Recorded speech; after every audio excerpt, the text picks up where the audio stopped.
Yes, this is incredibly exciting. Well, they're all very exciting, aren't they? But this is a particularly exciting one for me to introduce. So I'm going to introduce Peter Shannon, who contacted me because of his interest in compassion, having his brother introduced him to it, and then he read the Compassion Vague Therapy book. But this is such an honor because, you know, he's comes from Cork, and I've got something written down here because there's so many accolades, but he's director of the American Institute for Music and Healing. He's an international orchestral conductor. He's studied at the Franz Liszt in Music Center in Germany. He's had numerous posts internationally at the College of Musicarium at the University of Heidelberg as artistic director and conductor of the Savannah Philharmonic, and is currently in his 7th year as conductor and artistic director of the Jackson Symphony Orchestra in Jackson, Tennessee. And I think he's just gone over to America, so he's struggling with the time lag a little bit.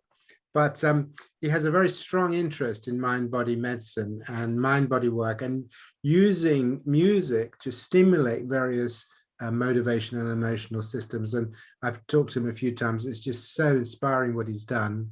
And it's a great honor to have you, Peter. And we're also joined with Jackie Huntley, who's a colleague of Peter, and Peter introduced her to compassion. Now, she actually did her medical degree in Birmingham and then went to Emory at the university, Emory University, where she studied general practice. She is board certified in public health, and she's been very interested in bringing compassion into how physicians understand compassion, not only for themselves, but with their clients. And she also became interested in the CFT approach. So again, it's just wonderful to have you here, Jackie, and it's just a great honor for us to welcome you. So, you know, it's just two fantastic pieces of work that you've talked to me about. And you're also doing PhD, looking at Schubert in relationship to compassion, which is also quite extraordinary. So enough of me, over to you. Thank you so much. Thank you, Paul, for that beautiful introduction. So hi, everybody, and welcome. We are, as Paul has said, we are the American Institute for Music and Healing, and the title of our talk today is The Role of Music as a Path for Compassionate Connection in a Healthcare Setting. So let me first begin by obviously thanking Paul for that beautiful introduction and this wonderful opportunity to present to you all today. As Paul said, I'm Peter Shannon. I'm the founder and director of the AIMH. I'm a professional orchestral conductor. I divide my time between Ireland and the USA, and my collaborating partner in the AIMH is Dr. Jacqueline Huntley, and you'll get a chance to meet Jackie very soon. The American Institute for Music and Healing is a unique series of workshops and training programs developed by myself and Dr. Huntley to harness the healing effects of music in a compassionate way for patients, musicians, and healthcare professionals. And for those of you who are interested, you can find us at americanmusicandhealing.org. So my inspiration for the AIMH came from the work that I began really over a decade ago as the conductor of the Savannah Philharmonic Orchestra and Chorus. Despite being the only one in my family not in the medical profession, I have long had an interest in integrative medicine. And so in 2009, I began bringing musicians to play for patients receiving chemotherapy at the Curtis and Elizabeth Anderson Cancer Institute in Savannah, Georgia. This work and my interest in this field has developed enormously, and right now I'm completing an Irish Research Council funded PhD on psychoneuroimmunology and music, analysing the symphonies of Franz Schubert from the perspective of illness and healing, with the more universal goal of informing or putting some meat to that bone of that universal adage that equates music and healing. So in a moment I'm going to share some of that research with you, but for now I'd like you to meet Dr. Jackie Huntley. Good morning, everyone. It's such a pleasure to be presenting at and attending this conference. Many thanks to Paul for this opportunity. When I first met Peter, I was on the faculty of the Family Medicine Department of Mercer University of Medicine in Savannah, Georgia. I'd had a long-standing passion for bringing an integrative, holistic, and compassionate approach to patient care and healing. And over the years, I'd incorporated a number of modalities from diverse disciplines, such as narrative medicine, lifestyle medicine, mindfulness, and yoga into programs for both patients and healthcare professionals. So when Peter approached me about working together, I was absolutely thrilled to have this chance to collaborate. Exploring the restorative and potential healing properties of music, especially live music, with a professional conductor and musicians was an opportunity not to be missed. Music holds a special place in the humanities. It has the ability to create connection, foster compassion, and promote healing in distinctive ways. As described by the incomparable Oliver Sacks, music, uniquely among the arts, is both completely abstract and profoundly emotional. It has no power to represent anything particular or external, but it has a unique power to express inner states or feelings. Music can pierce the heart directly. It needs no mediation. As has likely been experienced by many of us here today, whether we play an instrument or not, this ineffable quality of music has often been a source of succor and joy, self-awareness, and even at times unexpected insights. So on reviewing surveys that I compiled for patients receiving chemotherapy, I noticed something in the patients' responses that made me think that something else was happening that was important. It's a kind of a grounded theory survey, and that I really hadn't expected. So let's just have a quick look at some of these quotes, and these are just some choice quotes from some of the patients, but are representative, I would say, across the board. So a gentleman, this is the top left of your screen, a gentleman, and we're not sure what age he was, asked for summertime, so they get to choose their piece of music, asked for summertime and commented, I went to see Porgy and Bess in New York City, and those were good times. Over to the right of your screen, a lady in her 40s asked for Can't Help Falling in Love, and she said it was played at my wedding, and it brought back happy memories. And The Sound of Music, also by a lady in her 40s, I was thinking of what my daughters would like to hear. I took that survey myself, so I remember that very, very well. And a gentleman receiving chemotherapy wanted to hear 76 trombones. Unusual choice, but there you go. A gentleman in his 80s. I used to play trombone back in high school. Good memories. So I'm using the working title of Double Prism to describe this experience that I noticed. The light refracting through the first prism is the light, or compassion, if you will, for this audience, both of the musician playing for the patient and the compassion received in return by the musician from the patient. The second light, or prism, again think compassion, that occurs, as we have seen, when the patient of their own accord and without any instigation or even invitation from us chooses to relate their piece of music to a compassionate moment that is meaningful to them. The music here stimulates further connection then to compassionate people and experiences for the patient, to loved ones not even present. This last prism is extremely significant for me and has many parallels in contemporary research, which this audience, of course, would be very familiar with. Issues like affording patients more control of their illness, the importance of patient-centered care, and what elements or ingredients facilitate that, and indeed, the importance of self-soothing. From research in psychoneuroimmunology or mind-body medicine, we now also know that these elements have enormous potential for influencing health outcomes. With this understanding, the AIMH brings a research-based approach to all its programs. I mentioned self-soothing in that last slide, but many of you will already identified other strong parallels within CFT here. When a musician plays in a healthcare setting, we witness compassion flowing out in the form of the musician playing for the patient, compassion flowing in reciprocally between the patient and the musician, and finally, compassion to self, where the musician can feel that he or she has done something worthwhile, and that acknowledgement of doing something good or being kind is, as we know, in and of itself, an act of compassion to yourself. And as I've mentioned, the self-soothing that is afforded the patient when we recall a compassionate moment, act, or person. As we all know, for many years now, there's been an explosion of burnout in the healthcare professions, amongst others, that's mirrored around the world. There are many factors that have contributed to this, and the pandemic has only worsened the situation.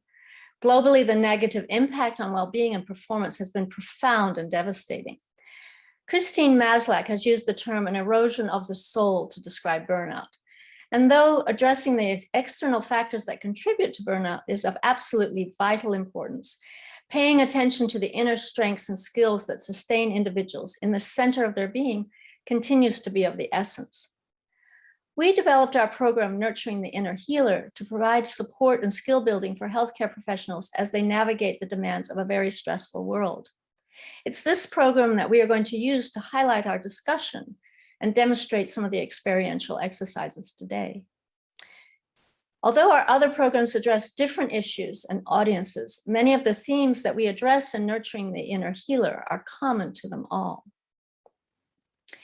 These are the key topics addressed in our program.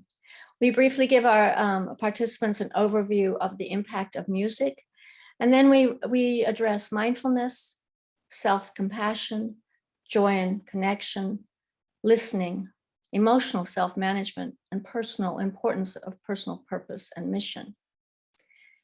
Uniquely, what sets this program apart is we have woven live music throughout the program, providing an immersive experience for our participants. The music has been carefully chosen to reflect the spirit and intention of each topic. As we know, empathy and compassion are fundamental tenets for excellence in patient care. Unfortunately, the demands of medical education, training, and practice may contribute to their diminishment, which is a hallmark of burnout.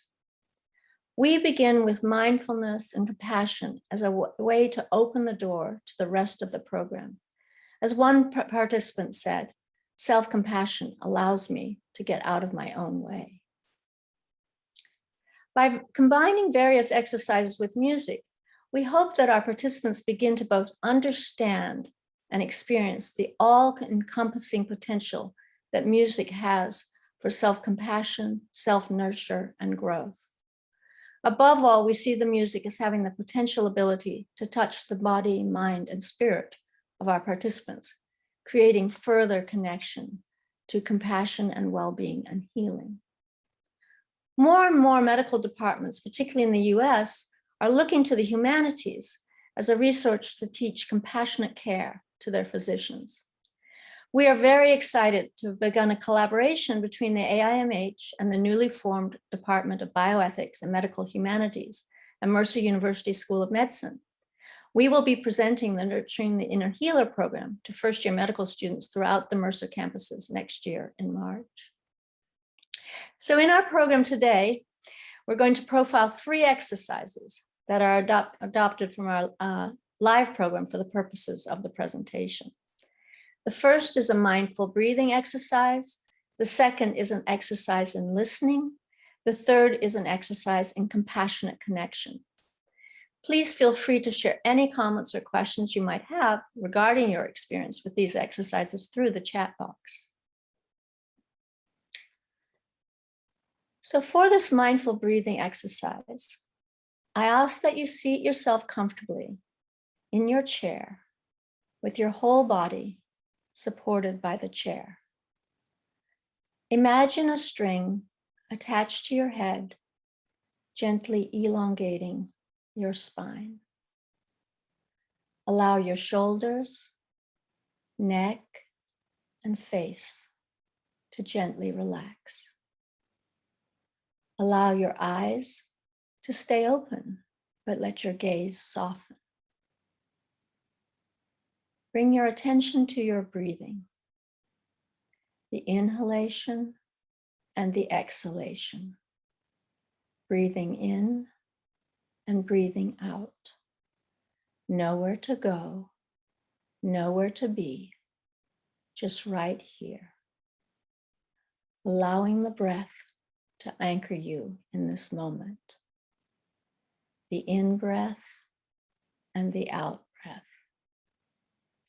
If your attention wanders and you find yourself getting caught up in your thoughts, simply acknowledge your thoughts and gently bring your attention back to your breathing with full awareness and without judgment.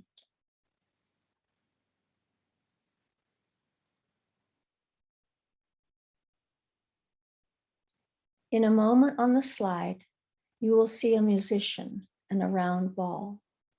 The violinist will begin to play, and the inside of the ball will increase on your inhalation and decrease on the exhalation to the count of 4 for the inhalation and 6 for the exhalation. Please take note that the music will reflect this rhythm.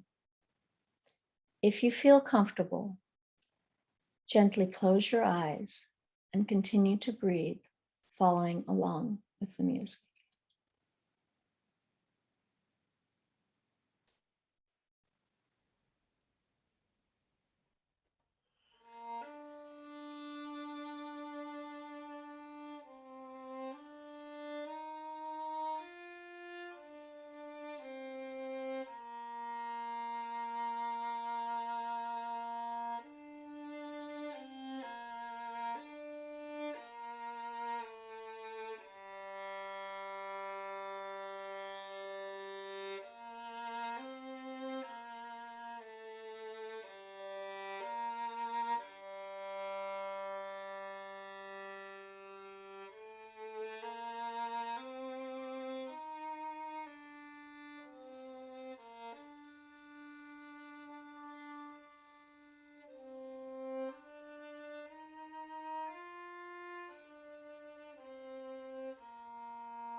To quote George Bernard Shaw, The single biggest problem in communication is the illusion that it has taken place. Listening is fundamental to effective communication. It's a sine qua non in healthcare, not only with patients, but with families, colleagues, and others. Yet it's well recognized that without careful attention and practice, it's often an inadequately and poorly implemented skill. In our program, we introduce a number of exercises that demonstrate the impact of mindful and compassionate listening. One example in our live program is when we have our participants split into dyads and practice speaking and listening in turn with each other. They are asked to listen without interruption for 3 minutes. They're instructed not to create distraction with movement or comment, and then they are asked to reflect back to each other what they have heard. For many of our participants, this is one of the most revealing and powerful exercises in our program. As this audience well knows, one of the key elements in listening is to be able to sit with and within silence. Yet this is often one of the hardest things to do, particularly when time appears to be in short supply. Yet, as we all know, without silence, we may miss what is most important. As expressed by the composer Debussy, music is the silence between the notes. For our next exercise, we ask that you allow yourself to pay attention to and experience these qualities of listening through music. Tchaikovsky's Sixth Symphony was his last, and it's autobiographical, the end being a musical expression of his own death, reflected by a pulse that gets slower and slower in the double basses until it stops. As beautiful and tragic as the ending is, the real music perhaps happens after the symphony ends. It's a paradoxical concept, I know, but the music could be described as being loudest or being most powerful in the silence that follows the ending. Here, gesture plays an important role, and you'll see how this conductor does it just right, being careful not to lower his hands, as one might expect after the music stops. Well, because of course, though the orchestra has stopped playing, the music hasn't stopped.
The role of the conductor, as I see it, is represented wonderfully by the very word itself, conductor. In physics, a conductor is an object or type of material that allows the flow of charge in one or more directions, and that sums up the orchestral conductor's role perfectly. A conductor allows for energy to be passed from one place safely to another. The conductor communicates to different groups while simultaneously facilitating communication between these different groups. Interestingly, of course, the conductor is the only one on stage who isn't playing, but hopefully he is making music. In rehearsal, the conductor communicates through verbal direction and manual gesture, but in the concert, where it really matters, we communicate through gesture alone. How important is gesture? As a conductor, it's simply everything. I'm very particular, as are all conductors, with the gestures we choose for any particular phrase. It has to be aligned, should be aligned with the content of the music. Think loud or soft for content, but also the intent of the music or composer. What is the composer trying to communicate? What's he trying to say? And how can I, through gesture, facilitate this? Through gesture alone. We often use music as a way to relax. Most mindfulness exercises combined with music choose a relaxing piece of music, just like we did with our violinist Serena Huang, who played so beautifully. In the next example, the music should energize you. So we're about to listen to the last few minutes of Mahler's gigantic Fifth Symphony. This particular ending is very heroic, but the main theme, just before the very energetic ending that you'll hear, is like that of a hymn, a climax of huge struggle within the symphony coming to a glorious ending. The hymn climax for me should exude heroicism, but at its core, it's not just the culmination of the symphony, but the resolution of any struggle. This passage is a musical expression of the affiliation between warmth and affection that we all know from CFT. It's not only the absence of threat, it's the embrace of everything human. The greatest gesture of openness is simply to open your arms, a child running to his mother. Compassion is possible through gesture, and gesture is an important part of compassion. So see here if you can see gestures of openness, invitation, and even giving in my conducting. We hope that this video acts as a catalyst for opening the minds of our participants to the intricacies of the art of conducting. As showcased by Peter, this art encompasses powerful intent, focus, and gesture. We anticipate that watching this will stimulate the curiosity and possibly a fresh perspective regarding the similarities between the two disciplines that initially may appear to be very different, medicine and music. Although Peter is on a podium and is in an authoritative position, it's only by establishing warmth, connection, and collaboration with the orchestra that beautiful music can be created. As he has just explained, this interaction is an act of compassion and flow and resonance between himself, the orchestra, and the audience. The parallels with medicine are not hard to find. As you watch and listen to this piece, we hope that you too will be able to see correlations between music and your own profession.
So thank you all for your attention and participation. We'd be delighted to take any questions and receive your comments. Thank you. That's incredible. That was amazing and absolutely, truly wonderful. Very, very exciting. Just to see how you think about music, and as you talk about orchestras and conflict and bringing things together, absolutely just terrific, really. Okay, so let's see, Jazz, how do you want to handle the questions? If people would be welcome to unmute themselves if they would like, or pop the questions in the chat. So while you're thinking about that, so Peter is also doing, as he said, his PhD on Schubert, and he had some very interesting thoughts about that. And we're going to be exploring over the years to come this link between music and compassion, particularly in terms of generating particular kinds of emotion and facilitating particular kinds of experience, like when you were doing the mindfulness, listening to the violin and how that influenced that experience for you. Okay, so let's see if we've got any questions coming through for this thing. Is there any salience if clients choose their own music? Do you sometimes suggest particular pieces? No, I suppose, thank you for that question. For me, that second prism is only possible when the patient chooses their own piece, because that's when so we have a laundry list. I should explain that the logistics of this. It's been difficult in COVID, but typically they would get a long piece of music, like one of those modern restaurants that has these huge oversized menus. So they get a huge oversized menu of music pieces divided into different genres, like classical, pops, Disney is a subcategory. There's even an Irish music category. And so they choose whatever they would like to hear, TV tunes and some religious music as well. And I suppose it's clear from that grounded theory survey that many people choose a piece that's particularly meaningful to them. I told you, Paul, about the experience that I had, an elderly lady choosing Raindrops Keep Falling on My Head. And I said, my goodness, she must be incredibly jolly and very positive about her outcome. And I said, that's wonderful. It's and we had beautiful flautist and violinist play. And she started crying. I mean, really, really, not just tearing up, but quite effusively. And I was a little bit wondering how such a jolly piece of music could be linked with this. And I said, of course, I asked the surveys and I said, do you mind telling me why you chose that particular piece of music? And she said, my grandmother used to sing it to me when I was a child. Now, there's no way we could possibly have known that. And so that's that particularly meaningful, and of course that parasympathetic self-soothing stimulation that happens through that, and these HPA axis that we know about, the endocrine system as well, that really this is an incredibly important aspect of their own self-care, their own control over that environment, in that environment. And for that reason, this is an incredibly important aspect of music making for me, and something that I'd like to share. Because typically, of course, you have a flautist or a harpist who stands in the corner or sits in the corner and plays music for chemo patients, and that's the end of it. And there's nothing wrong with that. There's nothing wrong with that. That's wonderful. But this second prism is for me incredibly important. So thank you. The idea of being able to unlock emotions, sometimes our clients are just very frozen, but a piece of music can just unfreeze them. Yes, absolutely. I think that's what we see. And again, without any instigation, but Paul, we've already talked about this. My hope in the future is that we can maybe go in on a Monday and just let them choose, and maybe on a Tuesday or a Wednesday we can do AIMH plus Compassionate Mind Foundation, and we can do maybe some extra research, maybe asking them or stimulating, maybe even with a breathing exercise, to just see which is better, which is the better outcomes for the patient. We found this also with physicians, what you mentioned about unlocking, because for physicians to actually, show emotion, even obviously not always, not with their patients, but even amongst themselves is difficult. And actually being able to participate with the music really allows them to actually access a part of themselves that they can't always do. Great. Okay, let me just come back to, got some questions here. So one is, when using pieces of music during chemotherapy treatment, does the association change the patient rather than happy memory to something more challenging?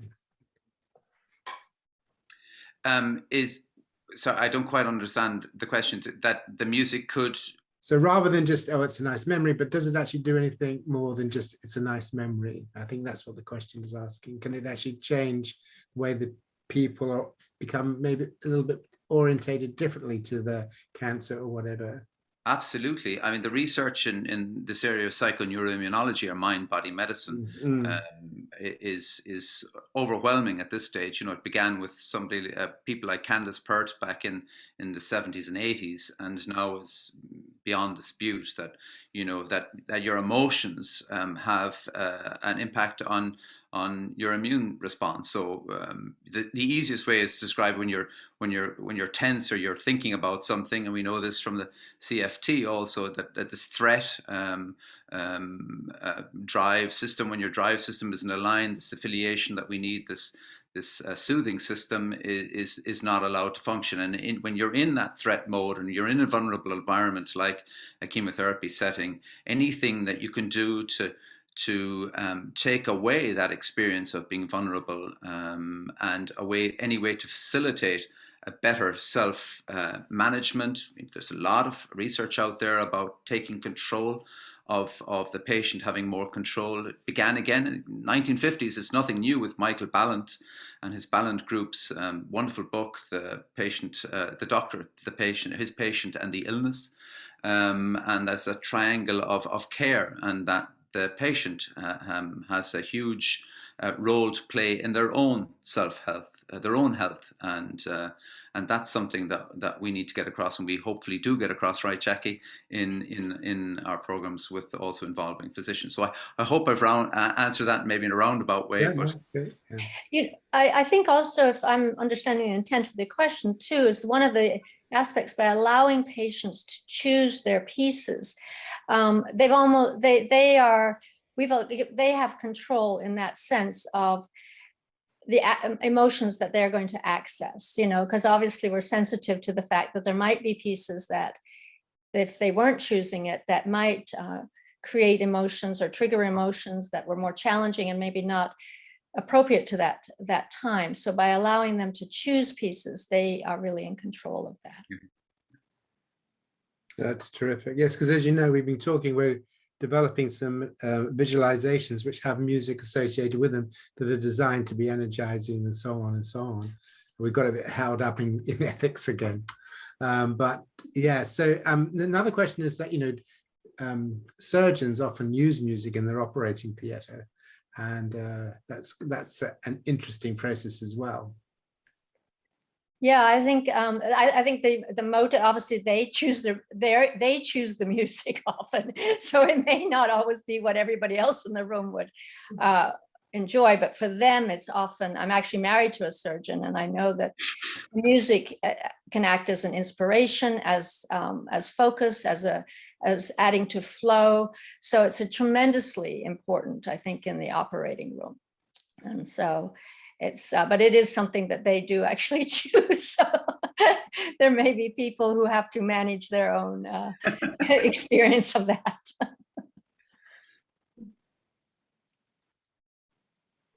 Okay, do you only play music that has a compassion element? I think you've said not, because obviously people can play raindrops and so on. I think the lyrics, 76 trombones, yes, yeah. Yeah. And the lyrics there, you're talking more about the music rather than a song as such. It is true, though. I should say that a lot of people now, I'm in Tennessee, and it's a strong religious belief here. So you will see that we're going to do more research in the Anderson Cancer Institute that we're just beginning with Mercer Medical University, the Bioethics and Medical Humanities, under the direction of a wonderful Dr. Brian Childs. So we're really excited to work with him. But we are beginning surveys there quite soon. I'd be interested to see if there's a difference in what people choose. So a lot of people here would choose, for example, Amazing Grace, Nearer My God to Thee, and through that access their own self-soothing system. But likewise, 76 trombones, that was in Tennessee as well. So there you go. Yeah. Yeah, there's another question here. Somebody saying there's somebody who had surgery. She found it very soothing when she heard what the staff, the surgeons and the nurses were listening to, going into that environment and hearing the music around her. It just really settled her down for the surgery. Yeah, I think it creates an immersive experience, and it really does take people maybe to a different place, just it detaches them from where their emotions might be to a different place. Yeah, this is an interesting one. Oh, they're all interesting. In your program, do you have any components of body movements for dancing and that sort of thing? Do you bring those things together? Right. Well, sorry. Yeah, Jackie, you take that. Yeah. You go ahead.